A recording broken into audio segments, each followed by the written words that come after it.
டேய், என்ன பண்ணி வச்சிருக்கீங்க? சப்பாத்திக்கு தேவை குருமா, இந்தியாவுக்கு தேவை குருமா அப்படிங்கிற மாதிரி. ஏடா எப்பேற்பட்ட பிளேயரு, கேப்டன்சில அவ்வளவு பண்ண ஒரு பிளேயர என்னமோ சும்மா தூக்கி உட்கார வச்சிட்டீங்களேயாவா? என்ன இது? என்ன சொன்னா? என்ன சிம்ரன்? என்ன இதெல்லாம் அப்படிங்கிற மாதிரி உண்மையாவே மன வருத்தமா இருக்கு சொன்னா உண்மையா. ஏன்னா வந்து 2027 வேர்ல்ட் கப்க்கு எனக்கு தெரிஞ்சு தலைவன் கேப்டன்சி பண்ணுவாருன்னு நான் எக்ஸ்பெக்ட் பண்ணேன். ஆனா இப்ப போற போக்கு பார்த்தா இட் இஸ் நாட் விளையாடுவாரா அப்படிங்கிற மாதிரி ஒரு சந்தேகத்துக்கு கொண்டு போயிட்டாங்களோங்கிற மாதிரி எனக்கு தோணுது சொன்ன உண்மையாவே. இது எங்க போய் முடிய போகுது அப்படின்னு தெரியல. பட் வந்து இன்னைக்கு கிட்டத்தட்ட இன்டர்நெட் சென்சேஷனான டாபிக்கே வந்து பார்த்தோன்னா அதுதான். அதனால வந்து பார்த்தோன்னா நம்ம ஃபர்ஸ்ட் அதை பத்தி டிஸ்கஸ் பண்ணிடுவோம். ஸோ அதுக்காக தான் பார்த்தோன்னா இன்னைக்கு நம்ம கூன் இல்ல அப்படின்னாலும் கூட நம்ம வந்து இது பண்ணியிருக்கோம். நண்பர்களே நீங்க மன்னிச்சிருங்க. என்னடா வெஸ்ட் இண்டீஸ்க்கு வந்து போடுற இதெல்லாம் நினைச்சுக்காதீங்க. என்னன்னா ஏசியா கப்ல பாகிஸ்தான் தோத்த காரணத்துக்காக சூனாப்பானா வந்து ஒரு மன வருத்தத்தில் இருந்தா ஒரு 2 நாள் வந்து ஜெலிசில் குடிச்சிட்டு இருந்தாரு ஜீர்ணிக்க முடியாம. அதனால வந்து கொஞ்சம் வயிற்று உபாதைகள் ஏற்பட்ட காரணத்தினால ஒரு 2 நாள் அவரால் வர முடியல. கூன் வந்து அந்த சோகத்தை மறக்கிறதுக்காக ட்ரிப் போயிருக்காரு. அதனால அவராலேயும் வர முடியல. அவர் இன்னும் அந்த சோகத்தை மறக்கல போல, அதனால ரிட்டர்ன் வரல. அதனாலதான் பாத்தீங்கன்னா இன்னைக்கு நாங்களே எடுக்க வேண்டிய சூழ்நிலைக்கு தள்ளப்பட்டுட்டோம். இன்னைக்கு ரொம்ப ரொம்ப ரொம்ப ஒரு சென்சேஷனல் டாபிக் என்னன்னா ரோஹித் சர்மா அவர்கள் வந்து கேப்டன்சி ரிமூவ் பண்ணப்பட்டிருக்கார். சுப்மன் கில் ஆஸ் எக்ஸ்பெக்டட் சுப்மன் கிலுக்கு ஓடிஐ கேப்டன்சி கொடுக்கப்பட்டிருக்கு. அஜித் அகர்கருடைய ஸ்டேட்மெண்ட் ரொம்ப ரொம்ப ரொம்ப ஒயிட்டான ஒரு ஸ்டேட்மெண்டா இருக்கு. சோ இத பத்தின விரிவான அலசல் இந்த ஸ்குவாட பத்தின அலசல் தான் பார்க்க போறோம். சோ வணக்கம் நண்பர்களே, welcome to MSD cricket with Murphy and சூனா மட்டும் தான் இன்னைக்கு. அதனால தப்பா நினைச்சுக்காதீங்க. சோ என்ன கைஸ், ஆரம்பிப்போமா? 11 பேர் கிடைச்சாச்சு. Team ready. Match start. பாசமா வளர்த்த கிடா மார்ல உதச்ச கதையா? என்ன நடந்துச்சுனே தெரியல பிசிசிஐக்கு. இது வந்து ஒரு டஃப்பான டிசிஷன் அப்படிங்கிறத விட இது வந்து நம்ம வந்து இது டெசிஷன் தப்பு அப்படி இப்படி நம்ம சொல்ல முடியாது. ஏன்னா வந்து யங்ஸ்டர்ஸ்க்கு நம்ம சான்ஸ் கொடுக்கணும், அவங்க அடுத்தடுத்து வரணும் அப்படிங்கிறது இருக்கு. But I don't think so இவ்வளவு ஃபாஸ்டா இந்த ஒரு சேஞ்ச் வந்திருக்கணுமா அப்படிங்கிற மாதிரி கொஞ்சம் தோணுது சொன்னா. இது எப்படி வந்து அட்ரஸ் பண்றதுன்னு தெரியல. ஏன்னா வந்து அவ்வளவு அக்லேட்ஸ் ரீசெண்டா சாம்பியன்ஸ் ட்ராஃபி வின் அப்படிங்கிற மாதிரி இவ்வளவு பெரிய இதுல இருந்துட்டு அவருக்கு வந்து அவரோட ஹால்மார்க் இல்லாம இருந்த ஒரே ஒரு விஷயம் 2027 வேர்ல்ட் கப் மட்டும் தான். அந்த மெயின் வேர்ல்ட் கப் மட்டும் தான். அந்த மெயின் வேர்ல்ட் கப்பை அடிச்சிருந்தா மனுஷன் ஜம்முன்னு எல்லா ஃபார்மாட்டையும் வாங்கிட்டு போன ஒரு சந்தோஷமான கேப்டன் அவர் போயிருக்கலாம். அந்த மாதிரி ஒரு குளோரியான ஒரு எண்ட் அவருக்கு கொடுத்துருக்கணும். அவரை மாதிரி ஒரு சீனியர் ரெஸ்பெக்டட் பிளேயருக்கு கொடுத்துருக்கலாம் அப்படின்னு சொல்லி எனக்கு தோணுது. பட் அன்பார்ச்சுனேட்லி இப்போ இருக்க நிலைமைக்கு அவர் கேப்டன்சி பண்ண போறதுங்கிறது அப்பட்டமா தெரிஞ்சிருச்சு. Shubman Gill is going to captain coming ODI world cup. And Ajit அக்கரோட ஸ்டேட்மெண்ட் ரொம்ப கிளியரா இருக்கு. அதாவது என்னன்னா ஃபியூச்சரிஸ்டிக் பிளான்ஸ், அதாவது 2027 வேர்ல்ட் கப் பேஸ் பண்ணி சுப்மன் கில் கேப்டன்சி கொடுத்துருக்காங்க. பிகாஸ் இந்த ஃபார்மேட்ல ஆட போற மேட்ச் ரொம்ப ரொம்ப கம்மிங்கிறப்போ இந்த மேட்சஸ்ல இருந்தே அவர் வந்து பர்ஃபார்ம் பண்ணணும். அதாவது அவருக்கு அந்த கேப்டன்சிக்கான எக்ஸ்போஷர் கிடைக்கணும் 50 ஓவர்ஸ் ஃபார்மேட்ல அப்படிங்கிறது தான் அவங்களோட ஸ்டேட்மெண்ட் ரொம்ப கிளியரா இருக்கு. ஸோ அவரும் வந்து ரொம்ப கிளியரா சொல்றதுனால நிச்சயமாக ரோஹித் சர்மா அவர்களுக்கு 2027 வேர்ல்டு கப்பில் வாய்ப்பு இருக்கான்னு நமக்கு தெரியல. ஆனா கேப்டன்சி கண்டிப்பா இல்ல, அது தெரிஞ்சு போச்சு. அது வந்து இட்ஸ் வெரி வெரி கிளியர். அவர் கேப்டன்சி கொடுக்க போறது கிடையாது. சுமன் கில் அவர்களுக்கு வந்து தான் கேப்டன்சி. அவர் தான் புதிய கேப்டன். ஸோ வணக்கம் சுமன் கில் அவர்களே, வணக்கம். கில்லனுக்கு வந்து பார்த்தீங்கன்னா ஆஃப்டர் டெஸ்ட் அண்ட் டெஸ்ட்டுக்கு அப்புறமா இப்போ T20க்கு ஆல்மோஸ்ட் கொஞ்சம் வந்துகிட்டு இருக்க சூரியகுமார் யாதவுக்கு அப்புறம் அடுத்த அவர் தான் அப்படிங்கிறது கிட்டத்தட்ட கிளியர் ஆயிடுச்சு. இங்க வந்து ஆல்மோஸ்ட் கிளியர் பண்ணிட்டாரு. அந்த ட்ராக் ஆல்ரெடி கொண்டு வந்துட்டாரு. நம்ம ஏற்கனவே சாம்பியன்ஸ் ட்ராஃபிலே பேசணும். வைஸ் கேப்டன்சி கில் வாங்கும் போது தெரிஞ்சு போச்சு ஆட்டோமேட்டிக் அடுத்த அவர் தான் கேப்டன்சிக்கு போறாரு அப்படிங்கிறது. அது ஆல்மோஸ்ட் கிளியர் அந்த லைன்ல வந்துட்டாரு. சோ சூனா ஃபர்ஸ்ட் உன தாட் சொல்லு. ஏன்னா வந்து நீ வந்து இதா போவே என்கிட்ட சொன்ன, இன்னைக்கு நான் செய்ய போறேன், வச்சு பொழக்க போறேன், போட்டு தும்சம் பண்ண போறேன் அப்படின்னு சொல்லிக்கிட்டு இருந்தேன். சோ சொல்லு, எனக்கு நிச்சயமா புரியுது. ஒரு சர்மா ஃபேன்ஸ் எல்லாருக்குமே வந்து பார்த்தீங்கன்னா மிகப்பெரிய வருத்தம் இருக்குமே. நானும் ஒரு கிரிக்கெட் ரசிகராகவும் சர்மா சார் எனக்கு ரொம்ப பிடிக்கும். ரோஹித் பாய, அதாவது ரோஹித் குருநாத் சர்மா வந்து ஒரு லெஜெண்ட். அவருக்கான ரெஸ்பெக்ட்ஸை கொடுத்துட்டு நம்ம வந்து முதல்ல வந்து சூனா பண்ணா நீ சொல்லி இந்த ஸ்குவாட் எப்படி இருக்கு, இந்த ஸ்குவாட பத்தி பேசும் முதல்ல உனக்கு ஃபர்ஸ்ட் இனிஷியல் தாட்ஸ் ஆரம்பி சொன்னா வா. சீரியஸ்லி மர்ஃபி, இன்னைக்கு இந்த நியூஸை பார்த்துட்டு நான் டிசப்பாயிண்டட் ஆக்சுவலி. ஃபர்ஸ்ட் நான் பார்த்தோன்னா ஓகே, ரோஹித் கோலி டீம்குள்ள வந்துட்டாங்க, சூப்பரா இருக்க போகுது இந்த சீரிஸ் அப்படிங்கிற மாதிரி எக்ஸ்பெக்ட் பண்ணேன். அப்புறம் தான் பார்த்தா பக்கத்துல சீன்னு ஒன்று வரும்ல, எங்கடா ஆமா எங்கடா அதை தூக்கிட்டீங்க அப்படிங்கிற மாதிரி நான் ஏதோ பிரிண்டிங் மிஸ்டேக்கோ நினைச்சேன் நான். ஓகே, சி தான் மிஸ் ஆயிடுச்சு அப்படின்னு நான் சத்தியமா நினைச்சேன். உண்மையா மர்ஃபி, இது யாருமே எக்ஸ்பெக்ட் பண்ணிருக்க மாட்டாங்களா? நீயே யோசி. T20 வேர்ல்ட் கப் கேப்டன் 2024ல, 2025ல சாம்பியன்ஸ் ட்ராஃபி வின்னிங் கேப்டன். நம்ம எல்லாம் என்ன எக்ஸ்பெக்ட் பண்ணோம்? சரி 2027ல தான் இவர் தான் கேப்டன் பண்ணுவாரு. ஓகே, இது அவர் ஜெயிச்சுட்டு டோனி மாதிரியே அதே மாதிரி one captain to win all the main trophies மாதிரி பண்ணிட்டு போவார். அந்த ஹோப்ல இருந்தோம் கரெக்டா. பிகாஸ் 2023 பார்த்தீங்கன்னா ஜஸ்ட் மிஸ், இந்த ஃபைனல்ல மட்டும்தான் தோத்த. மித்தபடி எல்லாமே வின் பண்ணி அந்த ஃபைனல்ஸ்ல அன்லக்கிங்கிற மாதிரி. ஃபைனல்ஸ் அது விட்டோம். மாதிரி ஆமா, உண்மை. அது திருப்பி நீ கொண்டு வர வேண்டாம். ஆல்ரெடி வெக்ஸ்ல இருக்கிற மாதிரி வச்சு அது திருப்பி மன அந்த உளைச்சலான நவம்பர் சம்பவம் 19th அது. மறுபடியும் நவம்பர் 19th கொண்டு வராண்டா. சரி நம்ம சரி இது விட்டுட்டாங்க. சரி 2027ல ரோஹித் சர்மா திருப்பி கேப்டன் பண்ணி அதை விட்டதை பிடிப்பாரு அப்படின்னு நான் எக்ஸ்பெக்ட் பண்ணிட்டு இருந்தேன். ஓகேவா? அப்புறம் தான் பார்த்தா சரி இதுல தான் சரி அந்த நியூஸ் எல்லாம் பார்க்கும் சரி இதுல தான் மிஸ்டேக் போலன்னு பார்த்தா அடுத்தது பார்க்கும்போது அங்கேயே சீயை காணும். அப்புறம் தான் பார்த்தா சுமன் கில்லுக்குல சீன் இருக்கு. நான் நினைச்சேன் என்னங்கடா பண்ணி வச்சிருக்கீங்க அப்படிங்கிற மாதிரி. ரியர்லி ஏன்னா ஜீர்ணிக்கவே முடியல, என்னடா ஆச்சு அப்படிங்கிற மாதிரி. அதுக்கப்புறம் தான் உட்காந்து அந்த ப்ரெஸ் கான்ஃபரன்ஸ்ல பார்த்த what is the reason Ajit Agarkar நல்லா கொடுத்தாங்கன்னு பார்க்கும்போது நீ சொன்ன மாதிரி ஃபியூச்சரிஸ்டிக்கா பார்க்குறேன். And one more thing, main thing வந்து பார்த்தீங்கன்னா நான் நியூஸ் பார்த்த வரைக்கும் ஓடிஐ வந்து வெறும் 9 ஓடிஐ தான் ஆடுறாங்க.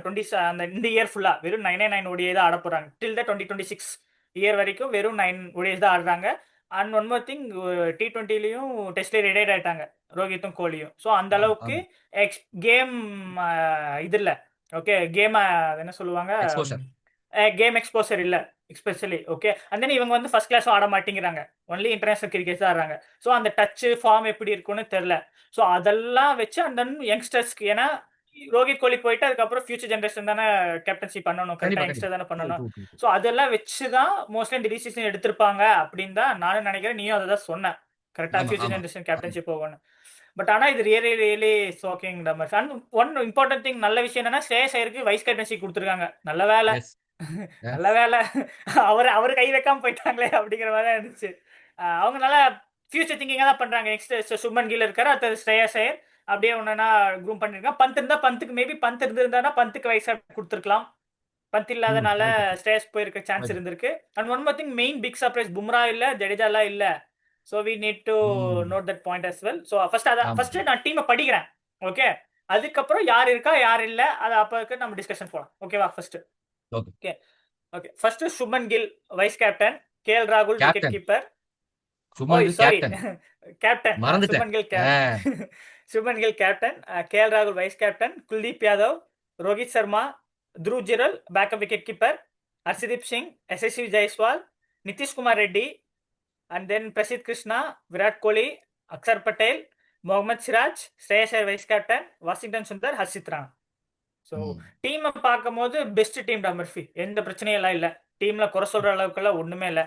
த பிக்கெஸ்ட் மிஸ் நான் பாக்குறது பத்தினா ரவீந்திர ஜடேஜா. பும்ராக்கு மேபி ரெஸ்ட் கொடுத்துருக்கலாம், பிகாஸ் ஏன்னா பும்ரா வந்து ஏசியா கப்ல இருந்து இப்போ வெஸ்ட் இண்டீஸ் சீரிஸ் ஆடிட்டு இருக்கா. ஸோ மேபி அதுக்கப்புறம் ரெஸ்ட் கொடுத்துருக்கலாம், சரி கொஞ்சம் பிரேக் இருக்கும், ஒர்க் லோட் மேனேஜ்மெண்ட்னால இருக்கும் மோஸ்ட்லி. அவரெல்லாம் டிராப் பண்றதுக்கு சான்ஸே இல்ல. 2026 T20 வேர்ல்ட் கப் அவங்க ஃபிகர் அவுட் பண்றதுக்காக தான் எக்ஸாக்ட்லி பண்றாங்க. பும்ரா வந்து அந்த 10 ஓவர்ஸ் போட வச்சு திரும்ப அந்த ஃபெட்டிக கொண்டு வர வேண்டாம்ங்கறத அவங்க பிளான் இருக்கும்னு நினைக்கிறேன். எக்ஸாக்ட்லி, நீ சொல்றது பெர்ஃபெக்ட்லி. எனக்கு இன்னொன்னு என்னன்னா, வெஸ்ட் இண்டீஸ் சீரிஸ் கூட பும்ரா போட்டுக்கணும் அவசியமே கிடையாது. எனக்கு தெரிஞ்சு பும்ரா ரெஸ்ட் பண்ணிருக்கலாம் சீரிஸ். அவ்வளோ ஒன்றும் நீ பார்த்தாலே தெரியுது கூட அவ்வளோ பிரமாதமா சீரிஸ் ஒன்றும் போகல. எல்லாம் ஒன் சைடா, ரொம்ப பக்கா ஒன் சைடா தெரியுது. அதுக்கு எனக்கு தெரிஞ்சு பும்ரா ரெஸ்ட் பண்ணிட்டு கூட ஆஸ்திரேலியா கொண்டு போயிருக்கலாம். But maybe what this going on in their mind கரெக்டா. ஏன்னா ஒர்க் லோட் 2026ல வந்து ஃபெப்ல வந்து இந்தியால நடக்குது வேர்ல்ட் கப். ஹார்ட்லி 3 months தான் இருக்கு, 3 to 4 months தான் இருக்கு. சரி, எதுக்கு இந்த சீரிஸ் கொடுத்துட்டு அங்க எங்க இன்ஜுரி வந்துச்சுன்னா அப்புறம் ரொம்ப ரிஸ்கா போயிருச்சு. ஆஸ்திரேலியால போய் தேவையில்லாம ரிஸ்க் எடுக்க வேணாம். ஹர்திக் பாண்டியாக்கும் கொடுக்கல ஒர்க் லோட் மேனேஜ்மெண்ட்னால. ஹர்திக் பாண்டியாவும் ரெஸ்டடு, பும்ராவும் ரெஸ்டட் தான் நினைக்கிறேன். ஆனா ஜடேஜா ரெண்டு பேரும் ரெஸ்டட் தான் நினைக்கிறேன். ரெஸ்டட் தான் ரெஸ்டட். ஜடேஜாக்கு எதுக்கு ரெஸ்டட்? T20 தான் ஆடல அவரு. யாரு? ஜடேஜா வந்து என்ன ப்ராப்ளமா இருக்கும்னு எனக்கு தெரிஞ்சு, மேபி ஜடேஜாவை வந்து அவங்க வேர்ல்ட் கப்கான ஸ்குவாட்ல பாக்குறாங்களான்னு தெரியல. மேபி அக்ஷர் பட்டேல் இவங்களை வச்சு டெவலப் பண்ண போலாமா? பிகாஸ் ஏன் சொல்றேன் தெரியுமா, சவுத் ஆப்பிரிக்கால நடக்குது 2027 வேர்ல்ட் கப். ஓகேவா? சோ ஜடேஜாக்கு பதிலாக நிதிஷ்குமார் ரெட்டி வந்திருக்காரு. I'm expecting that only. Yeah. Fast bowling allrounder. ஓகேவா? சவுத் ஆப்பிரிக்காவில ஸ்பின்னிங் அந்த அளவுக்கு யூஸே ஆகாது. ஒரு ஸ்பின்னர் தான் எடுத்துப்பாங்க, அதுவும் ஆல்ரவுண்டர் கைண்ட் ஆஃப் ஸ்பின்னர் தான் எடுத்துப்பாங்க. அவங்க என்ன பாக்குறாங்கன்னு எனக்கு தோணுதுன்னா, அக்ஷர் பட்டேல் கொண்டு போலாம். ஏன்னா ஜடேஜாக்கு ஆல்ரெடி 36, 37 கிட்ட ஆயிடுச்சு. கரெக்டா? 37 கிட்ட ஆயிடுச்சுன்னு நினைக்கிறேன். சோ சரி, ஓகே போதும். ஒரு டெஸ்ட்ல மட்டும் இவர் ஆடிட்டு, ஏன்னா டெஸ்ட்ல he is a greatest of all time மாதிரி ஆல்ரவுண்டர். அவர் டெஸ்ட்ல மட்டும் வச்சு செஞ்சுரி போட்டுருக்க தலைவன் பாத்தியா இல்லையா? கரெக்ட், ஆமா. சோ சரி, இவர் டெஸ்ட்ல இருக்கட்டும், சோ ஓடிஐக்கு அக்ஷர் பட்டேல் இருக்கட்டும் அப்படிங்கிற மாதிரி போறாங்களோ அப்படின்னு தான் நினைக்கிற மாதிரி. ஃபர்ஸ்ட் உன்னோட ஓவரால் ஒப்பீனியன் சொல்லி இந்த ஸ்குவாட் பத்தி, அதுக்கப்புறம் கம் டு ஜடேஜா, அதை பத்தி சொல்லு. இந்த ஓவரால் ஸ்குவாட்ல வந்து எனக்கு தெரிஞ்ச பிரச்சனை இருக்கிற மாதிரி எதுவும் தெரியல. சொன்னா நிறைய வந்து எக்ஸ்க்ளூஷன்ஸ் எல்லாமே எனக்கு தெரிஞ்சு பேசிக்கா ரெஸ்டட் தான் இருக்குமே. In case of Bumrah, Hardik Pandya, அந்த மாதிரி பிளேயர்ஸ்க்கு எனக்கு தெரிஞ்சு கண்டிப்பா. அதே மாதிரி ஸ்ரேயஸ் ஐயரோட வைஸ் கேப்டன்சி வந்து பார்த்தீங்கன்னா இட்ஸ் குட் கால். ஆக்சுவலி நல்லா எடுத்திருக்காங்க, ஒரு கால் எடுத்திருக்காங்க. ஆனா வந்து ஸ்ரேயஸ் ஐயரை வந்து எவ்வளவு தூரம், அதாவது இன்னும் லாங்கர் ஃபார்மேட் ஓடிஐக்கு கன்ஃபார்மா ஒரு பிளேஸ் இருக்கு அப்படிங்கிற மாதிரி தான் எனக்கு தெரிஞ்சு செட்டில் பண்ணிட்டாங்க தான் நினைக்கிறேன். தெரிஞ்சு நீ வேற எந்த ஃபார்மேட் கண்டிப்பா ஓடிஐ ஃபார்மேட்ல கண்டிப்பா ஸ்ரேயஸ் ஐயரோட சர்வீசஸ் நிச்சயமாக இந்தியாவுக்கு தேவை அப்படிங்கிறது அவங்களுக்கு தெரியுதுங்கிறனால தான் எனக்கு தெரிஞ்சு ஸ்ரேயஸ் ஐயரை வந்து கண்டிப்பா பிச் அவுட் பண்றாங்க. அதே மாதிரி அண்ட் சுப்மன் கில்லுக்கு வந்து பார்த்தா எனக்கு தெரிஞ்ச ஒரு இன்னொரு எனானஸ் அமௌண்ட் ஆஃப் பிரஷர் தான். 2027 வேர்ல்ட் கப்ங்கிற அந்த இது வரும்போது இப்போ பார்த்தீங்கன்னா பேக் டு பேக் 2027ல 2 சைக்கிள் இருக்கு. வேர்ல்ட் கப் WTC சைக்கிள் வருது. இது ரெண்டுமே வந்து ஒரு பெரிய 2 மேஜர் டோர்னமெண்ட்ஸுமே இவர் வந்து கிளாஸ் பண்ணி எடுக்க போறாரு அப்படிங்கிற மாதிரி இது வரும்போது நிச்சயமாக அந்த பிரஷர் இவர் எப்படி ஹேண்டில் பண்ண போறாரு அப்படிங்கிறது தெரியல. ஸோ அதை வந்து நம்ம வெயிட் பண்ணி தான் பார்க்கணும். But I think he will do it very well அப்படின்னு தான் எனக்கு தோணுது. Because he has a very good side actually. Team நல்லா இருக்கு. அதே மாதிரி ரிஷப் பண்ட் வந்து ஒரு பெரிய மிஸ் தான் இருப்பார். இப்போ த்ரூ ஜுரேலுக்கு ஒரு நல்ல ஒரு சான்ஸ் எனக்கு தெரிஞ்சு. த்ரூ ஜுரேல் வந்து he can give out as establishment அப்படின்னு தான் நினைக்கிறேன் எனக்கு தெரிஞ்சு. ஏன்னா வந்து பார்த்தீங்கன்னா இப்போ ரீசெண்டாக டெஸ்ட்லேயும் பார்த்தீங்கன்னா செஞ்சுரி போட்டு த்ரூ ஜுரேல் வந்து மேடன் செஞ்சுரி போட்டாரு. ஸோ அதனால வந்து பார்த்தீங்கன்னா த்ரூ ஜுரேலுக்கு இது ஒரு சரியான ஒரு ஆப்பர்ச்சுனிட்டி, பெரிய சான்ஸ், ஒரு பெரிய ஒரு ஓப்பனிங்கே சொல்லலாம். கிட்டத்தட்ட ரிஷப் பண்டோட ஆப்சன்ஸ் வந்து பெரிய opportunity for through Jurel. So through Jurel வந்து எனக்கு தெரிஞ்சு நிச்சயமாக அவருடைய பிளேஸ் வந்து ப்ரூவ் பண்ணலாம். அதே மாதிரி நிதிஷ்குமார் ரெட்டி ரெட்டிக்கும் பார்த்தீங்கன்னா இட் இஸ் வெரி கிரேட் கால். அதாவது கொஞ்சம் நல்ல பர்ஃபார்மன்ஸ் இம்ப்ரெசிவாக கொண்டு வந்தாரு. எனக்கு தெரிஞ்சு ஒரு நல்ல ஒரு ஃபைனஸ்ட் ஆல்ரவுண்டர் அவர் வரதுக்கான சான்ஸ் இருக்கு. ஏன்னா ஹர்திக் பாண்டியாக்கு அப்புறம் அந்த மாதிரி ஒரு fast bowling all rounder India miss பண்ணுது அப்படிங்கிறத நம்ம தெரிஞ்சுக்கணும். ஒரு நம்ம ஹர்திக் பாண்டியா கம்பேர் பண்ணக்கூடிய ஹீஸ் ஜென்ரேஷனல் டேலண்ட் வரலாம், ஒரு ஜென்ரேஷன் டேலண்ட் வரலாம் ஹர்திக் பாண்டியாலாம். ஸோ ஹர்திக் பாண்டியா டேலண்ட்டுக்கு நம்ம வந்து சீரியஸாக நம்ம இது பண்ண முடியும். But Nitish Kumar Reddy can tune himself. அந்த மாதிரி டியூன் பண்ணிட்டு he can be one of the greatest ஆல்ரவுண்டர்ஸாக வருவதற்கான வாய்ப்புகள் இருக்கு அப்படிங்கிறனால அவரை வந்து நம்ம கன்சிடர் பண்ணலாம். அண்ட் இதில் வந்து எனக்கு என்ன ஒரு பெரிய இதாக இருக்கு அப்படின்னு சொல்லி கேட்டேன்னா, இப்போ ரோஹித் சர்மா அண்ட் சுமன் கில் ஓப்பனிங் எனக்கு தெரிஞ்சு இன்னும் ஃப்ரீ ஃப்ளோவாக ஆடுறதுக்கான சான்சஸ் இருக்கு. 2027 வேர்ல்டு கப் வரைக்கும் இது அப்படியே இந்த ஸ்குவாட் வைப்பாங்களா அப்படிங்கிறத எனக்கு ஒரே ஒரு சந்தேகமா இருக்கு. ஏன்னா கன்சிடரிங் த ஃபேக்ட் இப்போ எஸ்பி ஜெய்ஸ்வால் வேற நீங்க எடுத்து வச்சிருக்கீங்க ஸ்குவாட்ல, எப்படி இவங்க போக போறாங்க அப்படிங்கிறது கொஞ்சம் லைட்டா வந்து கிரிக்குன்னு இருக்கு. சொல்லுப்பா, சொல்லு. எனக்கு என்னமோ இது ஜஸ்ட் ட்ரையல் அண்ட் எரர் மாதிரி தான் நினைக்கிற மாதிரி. இந்த இதுல இந்த சீரீஸ் எல்லாம் பெர்ஃபார்ம் பண்ணலைன்னா, ரோஹித் சர்மாவும் கோலியே பண்ணலைன்னா அவங்க மேல கை வைக்க சான்ஸ் இருக்கு 2027 வேர்ல்டு கப்புக்கு முன்னாடியே. ஏன்னா பிகாஸ் டெஸ்ட் மேட்ச் டெஸ்ட் சீரீஸ்ல பாத்தீங்கன்னா அந்த ஆஸ்திரேலியா சீரீஸும் நியூசிலாந்து சீரீஸும் பெர்ஃபார்ம் பண்ணல, 2 பேரும் பெர்ஃபார்ம் பண்ணல ப்ராப்பரா கரெக்டா. சடனா ரிட்டையர்மெண்ட் அனௌன்ஸ் பண்ணாங்க இங்கிலாந்து சீரீஸ்க்கு முன்னாடி. எனக்கு என்னமோ அது நடக்க சான்ஸ் இருக்கோ அப்படின்னு தான் எனக்கு தோணுது. ஃபார்ம்ல இருந்துட்டாங்கன்னா பிரச்சனை இல்ல, எனக்கு ஃபார்ம்ல இருந்துட்டாங்கன்னா பிரச்சனை இல்ல, ரன் அடிச்சுட்டாங்கன்னா. பட் ஆனா ரன் அடிக்காம ஃபார்ம்ல இல்லைன்னா எனக்கு ஏதோ கழுத்து மேல கத்தி இருக்கிற மாதிரி தான் எனக்கு ரோஹித் சர்மா விராட் கோலி. எனக்கு நான் சொல்ல விரும்பல இப்பவே, பட் ஆனா எனக்கு ஏதோ தோணுது, எனக்கு ரொம்ப கஷ்டமா தான் இருக்கும்னு நினைக்கிறேன். Actually it's very very clear சொன்னா. அதாவது எனக்கும் வந்து அப்படிதான் தோணுது. Because of the squad they have taken. நிச்சயமா வந்து in over period of time கண்டிப்பா வந்து இப்போ ரவீந்திர ஜடேஜா அவர்களுக்குமே நம்ம திரும்ப வந்து இந்த ஸ்குவாட்ல இடம் கொடுக்கறதுக்கான சான்ஸ் இருக்குன்னு கேட்டா இட்ஸ் பிளீக்லி அவுட். அக்ஷர் பட்டேல், நிதிஷ்குமார் ரெட்டி நீங்க ஃபீல் பண்ற ஷூஸ் எல்லாம் பார்த்தா இதுக்கப்புறம் நீங்க ஹர்திக் பாண்டியா பும்ராலாம் இருக்கீங்க உள்ள வர்றதுக்கு. வாஷிங்டன் சுந்தர் இருக்காரு, அவரும் ஒரு ஆல்ரவுண்டர். சோ இந்த ஃபில்லிங் ஷூஸ் எல்லாம் நம்ம பார்க்கும்போது நிச்சயமாக எனக்கு தெரிஞ்சு இப்போ ஜடேஜாவுக்கு வந்து ஆல்மோஸ்ட் அவுட் ஆஃப் ஓடிஐ டீம்ங்கிற மாதிரி கிட்டத்தட்ட இது வந்து சிக்னல் பண்ணுது. பட் இவங்க வந்து என்ன மாதிரியான ஃபியூச்சர் பிளான்ஸ் வச்சிருக்காங்க அப்படிங்கிற நமக்கு தெரியாதுனாலும் கூட, பட் திங் இஸ் தட் நம்ம வந்து இதை வந்து ரொம்ப இதா வந்து எடுத்துக்க கூடாது அப்படிங்கிறத தோணுது. But taking consideration of the future of Indian cricket team இவங்க வந்து இப்படி பிளான் பண்ணிட்டு இருக்காங்க அப்படிங்கிறது நல்லா தெரியுது சொன்னா. அதுதான் வந்து எனக்கு தெரிஞ்சு ட்ரூவும் கூட. பட் இதை வந்து நம்ம வந்து எப்படி மேனேஜ் பண்ணி கொண்டு போக போறாங்க அப்படிங்கிறது தான் இது இருக்கு. 2027 வேர்ல்ட் கப்புக்கு எப்படி இந்த டீமை வந்து ஸ்டார்ட் பண்ணி கொண்டு போக போறாங்க, அது சவுத் ஆப்பிரிக்கால அவுட் அண்ட் அவுட் டிஃபரெண்ட் கண்டிஷன்ஸ்ல இந்தியா எப்படி பர்ஃபார்ம் பண்ண போகுது அப்படிங்கிறது வந்து நிச்சயமாக ஒரு பெரிய ஒரு சேலஞ்சா தான் நிச்சயமா இருக்க போகுது. அதுல வந்து எந்த விதமான சந்தேகமும் கிடையாது. அதை வந்து நம்ம ஒதுக்கிட்டு ஆகணும் சொன்னா எனக்கு தெரிஞ்சு.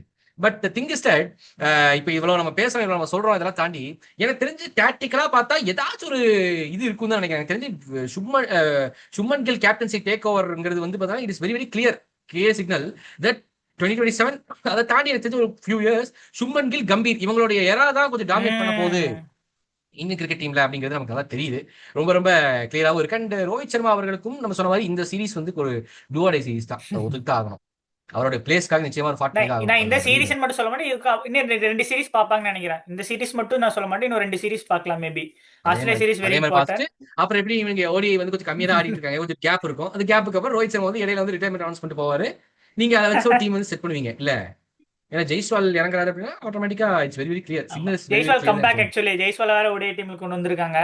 அவரு வெறும் லாங்கர் ஃபார்மேட்ல தான் வச்சு டெஸ்ட்ல மட்டும் தான் கன்சிடர் பண்ணிட்டு தான் இப்போ ஓடிஐக்குள்ள கொண்டு வராங்க. So it's alarming sign. T20ல சர்மா அபிஷேக் சர்மா நின்ட்டாரு கொக்கி போட்டு. இப்போதைக்கு ஜெய்ஸ்வால் வரதுக்கான சான்சஸ் ரொம்ப குறைவு. ஏன்னா he is performing very well.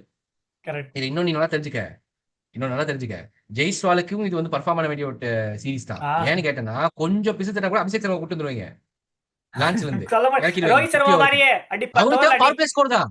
திரும்ப வா ரோஹித் சர்மாவோட அதே ஃபார்முலா ஸ்ட்ராட்டஜியை ஃபாலோ பண்ணிட்டு போலாமே. பவர் பிளே மேக்ஸிமைஸ் பண்ண ஸ்கோரை போதும்ல. கில்லி நீ ஒரு பக்கம் பொறுமையா ஆடு, அபிஷேக் சர்மா போட்டு போடக்கட்டும் போதுமே இல்லையா. 10 நீ இல்லப்பா போதுமானது. அப்படிதான் பண்ணுவாங்கன்னு நினைக்கிறேன் சொன்னா. பட் நீ என்ன நினைக்கிற, ரோஹித் சர்மா ஒரு விராட் கோலி அவர்களும் டீம்ல இல்லைன்னா எப்படி இந்த சீரிஸ் பர்ஃபார்ம் பண்ணுவாங்க? லைக் நீ விராட் கோலியோட வெறியன். நீ சொல்லு எப்படி இதான் நினைக்கிற, மனசு கல்லாக்கிக்கிட்டு சொல்லு, நீ சொல்லு எப்படி இருக்கும்னு நினைக்கிறேன் வேற இந்த சீரிஸ். ஆஸ்திரேலியா சீரிஸ் மட்டும் தான் கேக்குறீங்க இல்ல 2020 Australia series and future world கப்புக்கும் எப்படி வருவாங்களா, எப்படி இந்த மாதிரி இந்த சீரிஸ் எப்படி பர்ஃபார்ம் பண்ணுவாங்க நினைக்கிறேன். ஹை லெவல் ஆஃப் எக்ஸ்பெக்டேஷன்ஸ் இருக்கு ஆஸ்திரேலியன்ஸ் கிட்ட இவங்க பாக்குறதுக்கு. நம்ம முன்னாடியே பார்த்த இந்த சீரிஸோட டிக்கெட்ஸ் எல்லாம் வந்ததுன்னா ஆன் தி ஸ்பீட்ல புக் ஆயிருக்கு. சோ நீ சொல்லு எப்படி இருக்கும்ட்டு, எப்படி ஃபீல் பண்ற? ஃபர்ஸ்ட் ஆஃப் ஆல் ஃபேன்ஸ்க்கு it's a treat after a long time. Rohit ஃபேன்ஸுக்கும் கோலி ஃபேன்ஸுக்கும் இட்ஸ் a treat. ஸோ அவங்கள பார்க்கறதே சும்மா நிறைய பேர் அதுக்காகவே ஸ்டேடியம்க்கு வர்றாங்க மோஸ்ட்லி, கரெக்டா? ஸோ அதை தவிர்த்து இந்த பர்ஃபார்மன்ஸ் சைடில் வரும்போது தான் எனக்கு வந்து பயமா இருக்கு. பிகாஸ் கேம் ப்ராக்டிஸே இல்லை ரெண்டு பேர்த்துக்கிட்டையும்.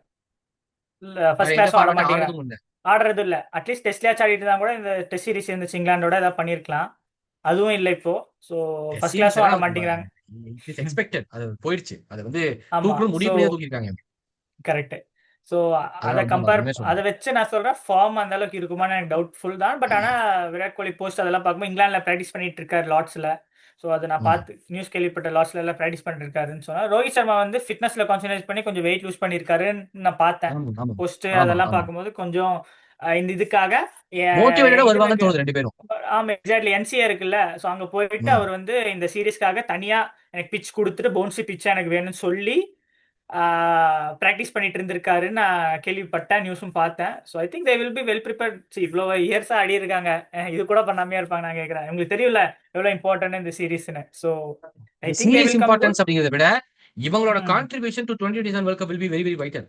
அதனால சொல்றேன் இவங்க இருக்கணும் அப்படின்னு சொல்லி தான் நான் ஆசைப்படுறேன். பட் வி வில் see எப்படி போகுது அப்படின்னு சொல்லி பார்க்க. இந்த சீரிஸ் எப்படி போகுது, எப்படி இது பண்ணுது, சொல்லுப்பா சொல்லு. இன்னொன்னு லாஸ்ட் முடிக்கிறதுக்கு முன்னாடி எனக்கு ஃபியூ நேம்ஸ் இருக்கு சரியா, இதுல கொஞ்சம் மிஸ் ஆயிருக்கிறது, அது மட்டும் கேட்டுட்டு உன்னோட ஒப்பீனியன் சொல்லிட்டு I think we will close it. Okay. Champions ட்ராஃபில சமி இருந்தார் 2025 சாம்பியன்ஸ் ட்ராஃபில சமி இருந்தார். சமி இந்த ஸ்குவாட்ல இல்ல. அது வருண் சக்கரவர்த்தி நல்லா பண்ணாரு, இந்த டீம்ல இல்ல. சோ இத பத்தி என்ன நினைக்கிறேன்? ஓகே இது எப்படி நினைக்கிறேன் நீ? எனக்கு சத்தியமா இது புரியல. ஓகே போதுன்னு நினைக்கிறாங்களா இல்ல ஓகே ஜஸ்ட் ரெஸ்டடா? சம்மி எனக்கு தெரிஞ்சு ரெஸ்டட் மாதிரி தெரியல, ஜஸ்ட் ட்ராப்டு மாதிரி தான் தெரியுது. பிகாஸ் ஃபிட்னஸ் இஷ்யூஸ் அது இதுன்னு சொல்லி. ஏன்னா இந்த வெஸ்ட் இண்டீஸ் சீரீஸ்க்கே பார்த்தீங்கன்னா ஃபிட்னஸ் சரியா இல்லை, ப்ராப்பரா ரஞ்சி ட்ராஃபிஸ் எல்லாம் ஆடல, ஃபர்ஸ்ட் கிளாஸ் எல்லாம் ஆடல. ஸோ அதனால தான் நாங்கள் எடுக்கலங்கிற மாதிரி தான் சொல்லியிருந்தாங்க. Same thing I think applicable to this ஓடிஐன்னு நினைக்கிறேன். பட் வாட் அபவுட் வருண் சக்கரவர்த்தி? அவர்தான் கேம் சேஞ்சரா இருந்தார்ல. ஆமா ஆமா ஆமா. அது எங்க ஆடணும்? துபாயில ஆடணும். துபாயில அது இருக்குல்ல, கண்டிஷன்ஸ் இருக்குல்ல. துபாயில உனக்கு அத்தனை ஸ்பின்னர் தேவைப்பட்டாங்க, வருண் சக்கரவர்த்தி வந்தாரு. அதான் பாயிண்ட். சோ குல்தீப் யாதவ் இருக்கும்போது வருண் சக்கரவர்த்திக்கு அவரை மீறி ஃபர்ஸ்ட் சான்ஸ் கொடுக்கறதுங்கிறது இப்போதைக்கு கஷ்டம் தான். ஏன்னா Kuldeep Yadav is very good performer, நல்லா பண்ணிட்டு இருக்காரு. அப்படிங்கிறப்போ அவர் 3 ஃபார்வர்ட் ஆடி இருக்கார் பிளேயர்ங்கிறப்போ அவருக்கு தான் நம்ம ஃபர்ஸ்ட் ப்ரிஃபரன்ஸ் கொடுப்பாங்கிறத எனக்கு தெரிஞ்சு தோணுது. அப்புறம் இன்னொரு ஃபன்னி ஃபேக்ட் ஆக்சுவலி சரியா, Shubman Gill all format player ஆக்குறாங்கன்னு சொல்லிட்டு இருக்காங்க. ஆனா சுமன் கில்ல தவிர்த்து இன்னொரு பிளேயர் இருக்காரு ஆல் ஃபார்மேட் பிளேயர், அவரையும் கொஞ்சம் ப்ரோமோட் பண்றாங்க. அது யாருன்னு தெரியுமா? சுமன் கில் இன்னொரு ஆல் ஃபார்மேட் பிளேயரா? ஆமா, நான் இப்பதான் பார்த்தேன். இதுக்கு வீடியோ எடுக்க முன்னாடி ப்ரிப்பேர் பண்றேன். ஹர்ஷித் ராணா தலைவர். ராணா வந்து நம்ம தலைவனோட செல்ல புள்ள பவரு. நல்லா சைலண்டா உள்ள வந்துட்டாரு. T20ல இருக்காரு, ODIல டெஸ்ட்லயும் வந்துட்டாரு. ஐயோ கடவுளே, இதுதான் ஃபன்னி ஃபேக்ட். கான்ட்ராக்ட் வந்துறாரு பாரு. எப்படியோ ராணா உள்ள வந்தறாரு, 15ல வந்தறாரு. ஆமா, ராணா கம்பீர் கடை விட்டு பாரு போட்டுருக்கு. என்ன பண்ணான்னு தெரியல, எல்லா ஃபார்மட்லயும் அவரை மட்டும் தூக்கிட்டு வந்துட்டீங்க. நானக்கு ஓகே இவங்க சொல்ற மாதிரி சுமன் கில் மட்டும் தான் ஆல் ஃபார்மேட் பிளேயர் ஆக்குறாங்க அப்படின்னு நினைச்சா பார்த்தா ஹர்ஷித் ராணா இல்லாம போனா எனக்கு இந்தியா டீமே வேணாம் அப்படின்னு சொல்லிட்டு கம்பீர் ஓடிட்டு வர போல இருக்கு. அந்த அளவுக்கு ஹர்ஷித் ராணா மீது அவருக்கு ஒரு காதல், ஒரு பாசம், ஒரு அன்பு உண்மையாவே நிகழ வைக்குது. சொன்னா உண்மையாவே இப்படி ஒரு மென்டர் நமக்கு இல்லாம போயிட்டா நம்ம வாழ்க்கையில எவ்வளவு சான்சஸ் கொடுத்துதான் கேப்பை விழிச்சு நட்டி இருக்க மாட்டோம். உண்மையாவே ஜோக்ஸ் அப்பார்ட், ஒரு எக்ஸைட்டிங்கான சீரிஸ் வரப்போகுது சொன்னா அதுல நல்லா தெரியுது. அடுத்த வீடியோ T20 ஸ்குவாட் பத்தி பேச போறோம். நம்ம தலைவன் சூரியகுமார் யாதவுக்கு after crucial win in Asia cup 2026 T20 world கப்புக்கு முன்னாடி ஒரு பிளே ஆட போறாங்க ஆஸ்திரேலியாவில். ஸோ அந்த ஸ்குவாட் பத்தி பேச போறோம். அதே மாதிரி இந்தியா மேற்கிந்திய தீவுகள் அணிக்கு எதிராக நடைபெற்ற போட்டியில் வெற்றி பெற்ற இந்தியா அணியை பத்தியும் ஒரு ஸ்பெஷல் ரிவ்யூ பண்ண போறோம். ஸோ இதெல்லாம் பார்க்கணும்னா MSG கிரிக்கெட்டை சப்ஸ்கிரைப் பண்ணுங்க, லைக் பண்ணுங்க, ஷேர் பண்ணுங்க.